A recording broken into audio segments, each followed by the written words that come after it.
Video number 7, Element 4, Tracking. Tracking is extremely important for absolutely any internet marketing task. If you would like to reduce costs and significantly increase productivity, you have to track everything you do online. When marketing online, you will need to be tracking 2 general segments, and according to the results of those 2 general segments, you will have to make 3 wise decisions. The first thing you must track is how well your lead generation system is converting. And the second thing you have to track is how well your sales pages are converting. The first wise decision you must make is about altering or changing your lead generation system. The second wise decision you must make is about altering or changing the traffic source you are using. And the third wise decision you must make is about altering or changing the sales page's content. Lead generation tracking. When building your list, you will need to be tracking 2 things. The first thing you must track is how well your squeeze page is converting. And the second thing you have to track is the traffic source you are using. There are all kinds of awesome tracking tools you can use for this, but I really don't want to get too technical on it. You really don't have to immerse yourself into the complicated website traffic tracking and the opt-in conversion tracking worlds in order to set up a reliable tracking strategy when building your list. You just need to take it easy and use the simple tools. Yeah, that's right. And for that, we are going to use your autoresponder service provider. It will track your results. Yes, that's right.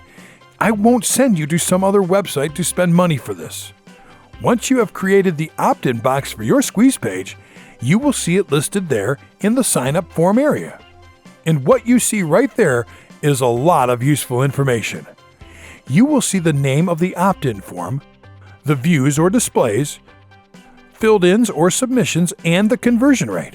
This is all you need to track your squeeze page conversion and traffic sources. Let me tell you how. Right here, you can see 3 lead generation tracking strategies.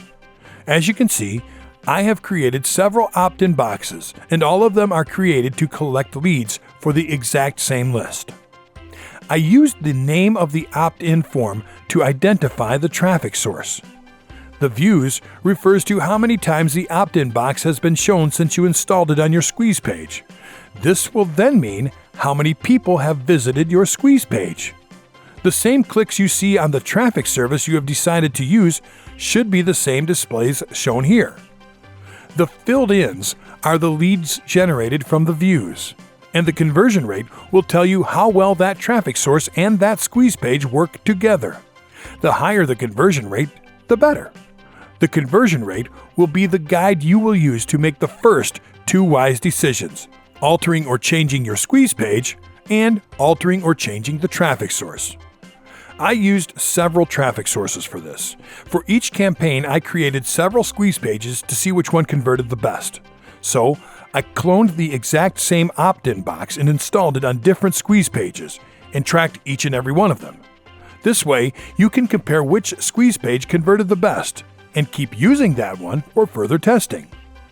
A high-converting squeeze page and traffic source will have a success rate from 30% to 50%. We advise you to avoid cheap traffic in order to look for high-quality leads for your business. Cheap traffic hardly converts. What cheap traffic does is kill your squeeze page conversion rate. Remember, you must track your squeeze page and your traffic source. They have to work together. Do not trash a squeeze page until you have tested it on several traffic sources. Testing always takes some money.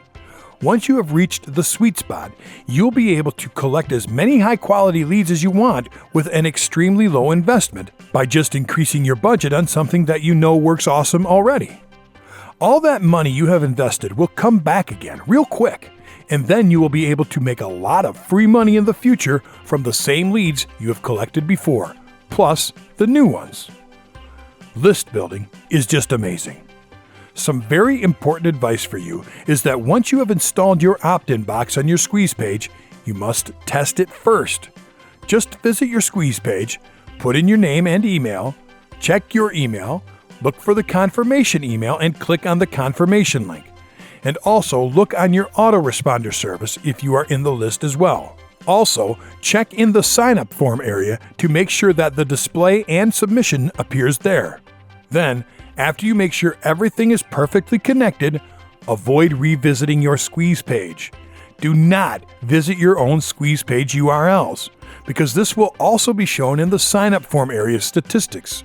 That will mess up the tracking strategy completely because you will be creating fake additional views. Tracking sales. The way to track sales is exactly the same as tracking opt-ins. We will also be using your autoresponder service for it, but there will be fewer things to look at. Besides creating opt-in boxes for subscribers, you will also be creating opt-in boxes for buyers, so you can have them on a separate list of contacts. Once you have created the opt-in box for the buyers list, you will see it listed there in the sign-up form area. The only two things you have to care about the most here is on the views and the filled-ins. The two numbers should be exactly the same, because every buyer that visits the buyer's opt-in box after payment, they will want to get access to their purchase, and that will happen once they leave their contact details in the buyer's opt-in box. Therefore, these two numbers, especially the number of filled-ins, will tell you the number of sales. And how can you know how well your sales page is converting? That's very easy too. First of all, let's take the number of submissions from the two different lists. Let's say the free opt-ins are 129, the buyers are 37. To calculate the sales page conversion rate, you first take the number of buyers, 37, and divide it by the number of free opt-ins, 129. And this will give you a value. You take the first two numbers after the dot, in this case it's 28, and that will be the conversion rate percentage. At this point, you already know the squeeze page and traffic source work just great. Here, the most important value to consider as well is the conversion rate. A high converting front-end sales page will have a success rate of no less than 10%, but it will depend on the price of the product and on several other factors. 1% will be the lowest good value. But this may vary. It all depends on your profits. Profit or net income generally implies total revenue minus total expenses. So, if a conversion rate of 1% covers your traffic expenses and gets you an important profit margin, then that's awesome. That conversion rate and the profit margin will help you make the third wise decision, which is altering or changing the sales page's content. And that's how you track.